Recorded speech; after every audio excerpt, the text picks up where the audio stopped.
গণতান্ত্ৰিক ব্যৱস্থাটোৰ প্ৰতি অনীহা প্ৰকাশ কৰি বহুতো ব্যক্তিয়ে ভোট দিবলৈ নাযায় আৰু তেখেতলোকৰ মন্তব্য থাকে যে আমি ভোট দিনো কি হ'ব, লংকাত গৈ সকলো ৰাৱণেই হ'ব, যোন জিকিলেও একেই হ'ব, বা আমাৰ দুই এটা ভোটে গোটেই নিৰ্বাচনটোত প্ৰভাৱ নেপেলায়। কিন্তু এইটো আচলতে আমাৰ সম্পূৰ্ণ ভুল ধাৰণা।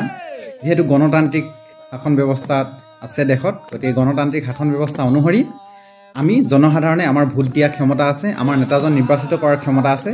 গতিকে আপোনালোকে সকলোৱে আহক, আপোনালোকৰ নেতাজন নিৰ্বাচিত কৰক, যিয়ে আপোনাক প্ৰতিনিধিত্ব কৰিব, যি অঞ্চলটোৰ সমস্যাৰাজি, দেশৰ সমস্যাৰাজি বলিষ্ঠভাৱে সংসদত উত্থাপন কৰি এটা সমাধান কৰিবলৈ সক্ষম হ'ব, তেনেকুৱা ধৰণৰ নেতাক নিৰ্বাচিত কৰক।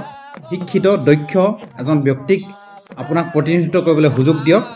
গতিকে পুনৰবাৰ আপোনালোকক ভোটদান কৰিবলৈ, গণতান্ত্ৰিক এই ব্যৱস্থাটোত অংশগ্ৰহণ কৰিবলৈ অনুৰোধ জনাইছোঁ। আৰু বহুতৰে ভাষ্য থাকে যে গণতন্ত্ৰ বৰ্তমান একনায়কত্বত পৰিণত হৈছে। বিভিন্নজনৰ কথা নহয়, গণতন্ত্ৰ একনায়কত্বত পৰিণত হোৱা নাই। আৰু এই গণতন্ত্ৰ যদি আপুনি ভাবিছে একনায়কত্বত পৰিণত হৈছে, কিন্তু এই হৈছে উচিত সময় আপুনি আপোনাৰ ভোটটো এনেকুৱা এজন ব্যক্তিক প্ৰদান কৰক, যিজন ব্যক্তিয়ে ৰাইজে ৰজা বুলি ভাবিব, সমস্যাবোৰ সমাধান কৰিবলৈ সক্ষম হ'ব আপোনালোকৰ, আমাৰ আৰু সমগ্ৰ দেশৰে।